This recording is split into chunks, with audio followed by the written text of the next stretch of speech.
Magandang araw po sa atin lahat mga kabayan. At ito po mga kabayan, bigyan natin ng reaksyon na itong mga matinding ibinulgar ni Atty. Rowena Guanzon patungkol po, dito po kay Liamas ni Risa Tanaza. At ito na nga po mga kabayan natin, mukhang sinasabi na ngayon ni Rowena Guanzon na talagang itong si Risa Tanaz ay mukhang naging kabit palataga.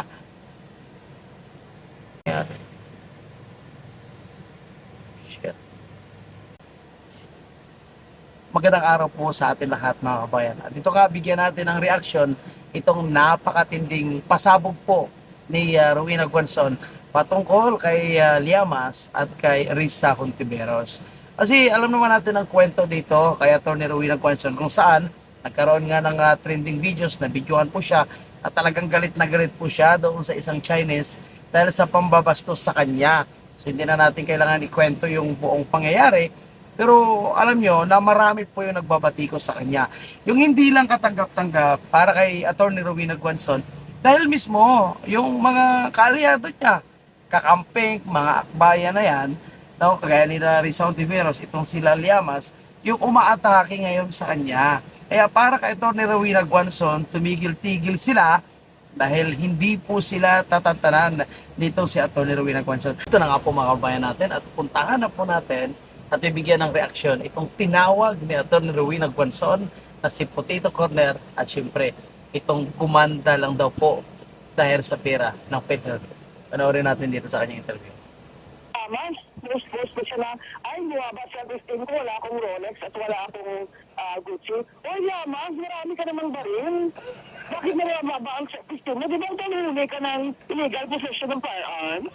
O, di ba, Yamas, nahuli ka doon, bili ng mga Sa inyo mga kabayan po natin, nagkamali po itong si Liamas. Sa dami po ng kanyang babatikusin at aatakihin ay si Rowena Guanzon pa. Eh alam nyo mga kabayan po natin, dati nila itong kalyado dahil dati nila yung kasamahan nito, lalo-lalo na sa Pinklawan, no, sa mga Dilawan. Yung maraming alam po itong si Liamas sa kanila. Maraming alam itong si Rowena Guanzon kay Liamas. At ito pa mga kabayan natin ang matindi, pati po yung mukhang pinakasikreto at tinatagong sikreto ni Risa Hontiveros ay nabubulgar. Bakit? Naku po, may kabit na usapin. sa DDD. Oo, ay ano bakit naman kung wala ka Rolex sa wala kang Gucci, nababangon sa listing mo? Kasalanan ko mayaman, kung mayaman talaga ako. Hindi ko naman ninakaw yung Rolex at Gucci ko Kung ikaw mag-Rolex, ay mag-hinaga talaga ka. Ninakaw mo yan, kasi ano ba naman ikaw? Sumikat ka lang ng presidential assistant ka ni Pinoy at katabi ka ni Risa Hontiveros lagi. Diba? Hindi naman ba nga si Risa Hontiveros pinili kung kabit mo siya? O ano Yamas? Yan, tingnan nyo mga kabayan po natin kabit daw ni Liamas itong si Risa Hontiveros. At hindi lang po yan mga kabayan po natin ang kanyang mga matitinding revelasyon. Tinawag niya pa nga itong komunista. Tingnan natin ulit Alam mo Dio, ako, Yes, ma'am. ay very friendly. Politiko din naman ako, nag-commissioner ako, lahat ng mga ito mga nagtulungan ng tulong sa akin. Sige, magbangayan tayo. Sasabihin ko sa public yung mga iba dyan sa inyo, try to bribe me, o try to bully me, or told me to appoint so-and-so in their province. Diba? Diba, Dio? Yes, Kaya ma'am. ako, I have manners, diba? Kaya hindi ko sila gagalawin kung hindi nila ako binibwisit. Ito sila amat wala ka ng trabaho, political analyst ka na bigla. Ay puta, wala ka ng PhD. Kamuti pa yung sikyan. Kaya at least na PhD yun. O diba? Turog na turog si Liamas. Tuloy tayo mga kabayan. Ano ba yung political analyst? Puta, yan yung wala ng trabaho eh. Ano mo, ginakante ako nitong Yamas. Ang pangit naman niya. Diyos ko, buti na lang di siya nagbakla. Kung nagbakla siya, ang pangit ng bakla. Ayan Liamas, no? Sa pangboburaot mo sa mga Duterte, ikaw tuloy kawawa ay Rowena Guanzon. Sabi ka ni Rowena Guanzon, buti na lang at hindi ka naging bakla. Hayop naman talaga sa totoo lang. Mga kababayan po natin itong si Liamas. Dio, ayaw ko dito, they're taking advantage. Kasi, nilabel nila akong DDS, kaya binabalatan nila kasi takot sila namang senador ako. Diba? Diyos ko niya, mas bagay naman ako mag-senador kaysa sa iyo. Sus ko, Ba't ba na? maawa ka naman sa Pilipinas, huli ka o magsenador. Nako. Sige, doon ka sa lineup ni Rizal Taveras. Tignan niyo mga kababayan po natin, na-booking tuloy itong si Llamas. Na mukhang may plano pala na tatakbo sa pagkasenador. O, tingnan nyo. Di ba? Dahil sa kanyang pag-iingay, dahil sa kanyang pamapatikos ngayon, pero kay Miss Rowena Guanzon, abay mukhang nabulgar na siya pala ay tatakbo senador. Kaya pala nag-iingay. At ginagamit ngayon mga kababayan po natin ang usapin ng DDS at ang kanyang pagiging analyst daw o ito, pati si Miss Rowena Guanzon ay ginagamit niya ngayon sa pag-iingay. Ipucha, may masamang plano pala itong demonyong potato corner na ito. Pero kayo mga komunista dyan. Ay, kasalanan ko ba kung pinanganak ako na hindi ako mahirap? Kaya hindi ako na komunista? Oh. Ang problema sa inyo, gusto nyo komunista, sosyalista? Ay, di ba hindi ako bagay dyan? Sosyalista ako? Commissioner, ayan, ba't ba napunta tayo kay Llamas? Pinag-uusapan natin yung Ay, Chinese... kasi nabasa ko na ngayon ng Facebook post na tuloy sa testing ko na ako Rolex at Gucci. Talaga nga, hindi mo kaya, gago ka. Baka? Oh, namura kang gago ka, nabakla ka. Tangina mong Llamas ka. O, tuloy natin. Hindi lang yaman siya. Huwag mo kayo ng libel kasi ano lang yan. Signature lang yan. Grabe speech lang yan. Signature lang yan. If you can dish it out, you should be able to take it, di ba? Kung sa English, ni Miriam Santiago, if you can dish it out, you should be able to take it. Nanahan mo ako eh. Kung mag-relax ka naman, talaga mag-iinala na ninakaw mo yan kasi hindi ka naman malaman eh. Naku, durog na durog. O, kasalanan ko ba? Na hindi ako pobre? Na I was born hindi pobre? Kasalanan ko ba yan? Hindi naman ako nagnakaw. Kayo lahat, magnanakaw, mga magnanakaw dyan sa Congress na milyon-milyon ng mga watch. Nang dapat nahiya, di ba? May tayo dun sa mga corrupt na mga congressmen. Anyway, Commissioner, balikan natin yung... kinasuhan nyo nga daw ba yung Chinese national na sumita sa inyo dyan sa Rockwell? Ano po? Ano yun? Kinasuhan nyo po ba? Nag-file po ba kayo ng complaint? Kinasuhan. Akala ko kinasahan. We're going to the Central Police Station. Lalagay nila sa investigation report na hindi nila na-read ang Miranda rights kasi tinakas. The reason lang naman, hindi naman ako nag-insist na i-read agad pagdating nila kasi nag-arreglo pa sila. Nag-arreglo sila na mag-apologize sila eh. Ano po ang pangalan, Commissioner, nung... Naku po mga kababayan po natin, kung ako doon sa Chinese national na yon at sa kanyang asawa, talagang humingi na lang po sila ng kapatawaran dito kay Atty. Rowena Guanzon. Kasi hanggat hindi po sila humingi ng kapatawaran dyan, naku, alam naman natin si Atty. Rowena Guanzon, talagang dire-diretso po silang babanatan dyan, mga kababayan natin. O tingnan mo, di ba?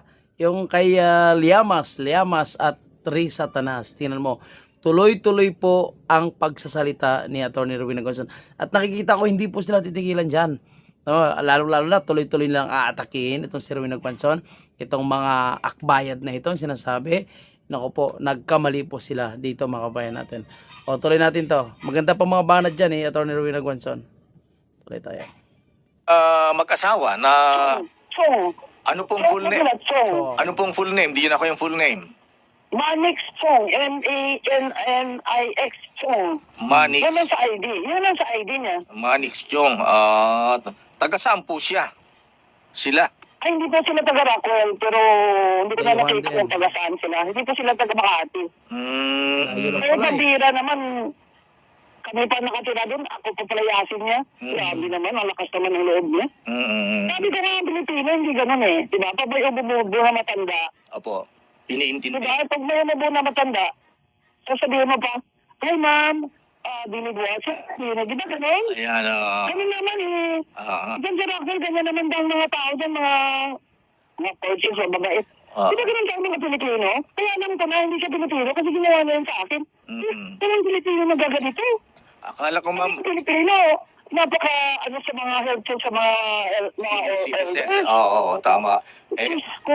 Akala ko nung ini-expect nyo ba na nung umubo kayo, sasabihin niya, bless you. Ay, hindi po ako sa katabi niya. Dapat wala ko katabi sa kanya. So ito mga kabayan po natin lagpasan natin yan. No, at didiretso na po tayo dito kung saan ay talagang binanatan po ni Attorney Rowena Guanzon itong si Liama. So, kahit lang hanapin natin na hindi pa po ito tapos makabayan natin sa dulo tayo. Yan. Ano mo, wala namang ginagawa sa inyo? Yan. O ngayon, sabihin ko na. May Ito na ha. Sabi nga ni Atty. Rowena Guanzon, wala po siyang masamang ginagawa sa kanila. Hindi naman sila pinapakialaman. So bakit ngayon ang binabanata nila si Atty. Rowena Guanzon na kumbaga ipinaglaban niya lang ang kanyang karapatan at lalong-lalo na yung pambabastos ng dayuhan na yan. O, talagang nagkamali po itong si Risa Tanas. Si Liamas pala ni Risa Tanas. O, tuloy tayo. May mga kabit nga kayo dyan eh. Nako, yan ang kabit na sinasabi May mga natin. kabit kayo dyan. Saka saan mo kinuha yung mga pera nyo ng pambili ng mga pondo nyo, ha? Aber, o pag ako kinalaban nyo, wala kaya akong ginagawa ngayon. Nabay marami akong time. Hindi siya mag-sympathize pa kayo sa akin dahil matanda na ako. Ay, ganyan talaga yan si Rowena. Pag ginalaban mo, ay nako talagang ano yan, volcano. Ganyan. Ayan. Hindi eh, ginamit pa. Opo. Yung kabanatan pa ako, sis Mariochet. Alam nyo, ako kung masaya lang akong tao diyo, di ba? Babakla-bakla lang nga ako para matawa lang ang mga tao. Sometimes yung message ko ba, binabakla-bakla ko nga para magdikit sa ulo ng tao eh. Pero itong mga ginagawa ni Llamas sa akin, sa baklaan na ito, harapin mo ako, ano ka ba? Yun, ayan Liamas na. Antayin natin mga kababayan ang sagot ni Liamas dito. At lalong-lalo na itong si Risa Ontiveros at ng kanyang mga kakampi dahil talagang pinutaktik sila ngayon ni Atty. Rowena Guanzon. Okay mga kababayan po natin, punta po tayo sa ating mga ibang topic. Yan ang sabi ko, mayroon pa tayong ibang pag-uusapan. At ito gusto ko ito pag-usapan mga kababayan po natin. Putik mga kababayan po natin. Nakagigil talaga itong mga tulpo na ito. No, na nagkukunwari na sila po ay makatao daw po mga kababayan po natin. Grabe magbigay ng tip, no? Imagine mo, nagbibigay ng 250,000. At noon ay tinatanong natin, sino nga ba ito? Aba, si Rap daw po ito nagbigay ng 250,000. So talagang napakakapalang mukha yung kanyang anak. Milyon ang ginastos sa inuman sa kanyang birthday. Pera ng taong bayan yan. Ito na naman, ang napakaipal na si Erwin Tulfo. Talagang, ito po talaga, sabi ko nga sa inyo noong paman, may masamang plano talaga ito. O ngayon, gusto niya na ituloy ang impeachment ni Vice President Sara. Di po ba mga kababayan natin, dinesisyonan na po yan ng Supreme Court na unconstitutional, illegal, ang ginawang pag-impeach kay Vice President Sara. Bakit ngayon tinutulak na naman nitong si Erwin Tulfo? Ibalita ko, tatakbo kasing president yung kanyang kapatid at siya daw po ay magiging Vice President. At kung hindi man daw tatakbo ang kanyang kapatid, siya daw po ay magiging Vice President ni Risa Ontiveros po. Ang kakapal ng pagmumuka nitong mga tulpo na ito. Dalawa lang yan eh, no? Nag-ambisyon o baka binayaran din nitong ni Tambaloslos para ipantapat sa mga Duterte. Tinan mo naman si Risa Ontiveros ngayon, di ba? Hindi rin bumabanat sa kay Tambaloslos. Ang napakaingay nila sa 125 million na confidential fund ni VP Sara, ngayon napakatahimik nila sa milyon, bilyon, trilyon na ninakaw po sa flood control. Yan yung mga hungang at talagang napakapalang mukha. Nagkukunwari lang makatao, makamahirap, makapobre, pero sa totoo, sila po ang grabe maglustay ng pera ng taong bayan. Siguro alam niyo naman yan lahat. I think nakita niyo ata mga kabayan natin itong patungkol dito sa sinasabing chicks daw po nitong si Rapi Tulfo. Anyway, tingnan natin yung chicks na sinasabi na yan. So, ito po ang sinasabing chicks daw po, mga kabayan po natin. Pero ngayon, pag titingnan nyo yung Facebook nitong babae na ito na si Cassidy, binago niya na po ngayon, mga kababayan natin. So, sinasabi ka rito, thank you Senator Rapi Tulfo and Madam Jocelyn Tulfo, Congressman Ralph Tulfo, for having my girls. It's an honor to be a part of your company year end. Grabe po. Talagang malulupit ang mga kinukuha nila mga dancer. Ito po yung sinasabi natin, no? Natakot po na lumabas yung kanilang mga masasamang baho. Sinisikreto nila lahat. Pero alam mo yung talagang kusang lumalabas, hindi mo sinasadya. Ngayon ito, si Cassidy. O ngayon binago niya po yung kanyang caption ngayon sa mga picture na ito. Ayan, dahan-dahan yan sila mabubulgar, mga kababayan natin. And ito sa sinasabi ko pong dahan-dahan po sila nabubulgar. And tingnan nyo kasi, ito, kagaya nito. Ito po mga kababayan po natin, hindi nga po nagpapahuli sa pagiging ipal din. kung maipal ang Tulpo, maipal si Risa Ontiveros, ipal sila Llamas, ito, ipal din itong taga Iloilo na ito, Bayo, Dipong, Colgate. Itong si Garin, dahil sinasabi niya na mas madali daw po ibalik ang 60 billion kung sa pamamagitan ng budget para sa 2026 idadaan. So, anong ibig sabihin nun? Ginamit nilang pera. So, ang ginamit nila, hindi nila maibabalik. Saan sila kukuha? Doon naman sila kuha sa budget ng 2026. So, okay, magbibigay sila ng subsidiya para sa PhilHealth, pero yung ninakaw nila, hindi nila ibabalik. Kaya itong sinasabi ni Atty. Vic Rodriguez, na ito po ay doble nakaw. Dahil ninakawan mo na, magnanakaw ka ulit para ibabayad doon sa inutang mo. So, dobling nakaw at dobling panggagago po sa ating mga Pilipino. Kaya dapat hindi natin papatahimikin ito. Dahil kung gaano katalamak ang korupsyon, mga kabayan po natin, dito po sa flood control na bilyon ang kanilang ninakaw at pilit po binapatahimik nitong gobyerno ni Marcos Jr. yung mga nagsasalita, abay, tayo po mga kabayan po natin, hindi dapat natin ito bibitawan dahil pera po ito ng taong bayan, pera po ito ng bawat ordinaryong Pilipino. Ganon din po itong sa PhilHealth. Kaya dapat tuloy-tuloy po yung mga rallies na ito, panawagan, pagingay sa social media. Kasi ako naniniwala na hanggat si Marcos Jr. ang nakaupo sa pwesto, mga bayan, ay talagang hindi po mananagot itong mga malalaking isda. Kagaya niya, Martin Romualdez and si Sandro Marcos. Ang kanilang tinatarget ngayon ay yung ibang mga dati ng involved, kaya ni Bong Revilla, Joel Villanueva, si Jingo Estrada, at marami pa.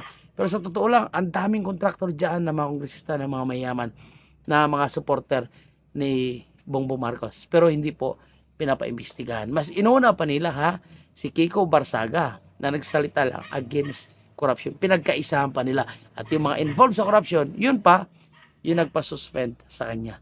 Ano yung mga kabayan po natin, kung gusto nyo pong laging updated sa ating mga videos, huwag kalimutan mag-like, mag-subscribe dito po sa ating social media platform.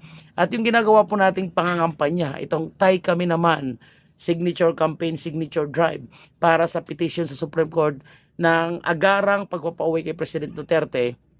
Abangan nyo po sa ating Facebook dahil doon po tayo nagbibigay ng ating mga update schedules po, mga kabayan po natin. So, dito sa YouTube natin, nagla-live naman po tayo sa ganyang klaseng pagko-cover po natin. Pero doon yung pinaka-update natin sa ating Facebook, Kababayan PH din. Okay? So, yan na po muna, mga kababayan po natin. Recap lang po tayo. Dinurog nga po ni Atty. Rowena Guanzon sa pamagitan ng kanyang interview kay Dio Macalma itong si Llamas at ibinulgar ang Dio Manoy kavitan nila ni Risa Hontiveros. At itong si Tulpo na talaga nga naman, mga kababayan po natin, malupit daw magbigay ng tip sa mga magagandang chicks. And Erwin Tulpo, wala kasing kapal ng mukha, mga kabayan natin. Gusto nilang ituloy ang impeachment daw po against kay Vice President Sara. And Karen, gusto niya pong kukuhanin ang 60 billion na dapat ibabalik ng gobyerno ni Marcos Jr. sa PhilHealth. Ngayon ang gusto niya ay manggagaling na mismo sa budget ng 2026. Grabe po yung nangyari sa ating bansa. Talagang harap-harapan po nilang ginagago at niloloko ang sambayan ng Pilipino. Kaya hindi po tayo dapat mananahimik. Maraming salamat at huwag kalimutan i-like ang video ito. Mabuhay po kayong lahat. Mabuhay ang bansang Pilipinas.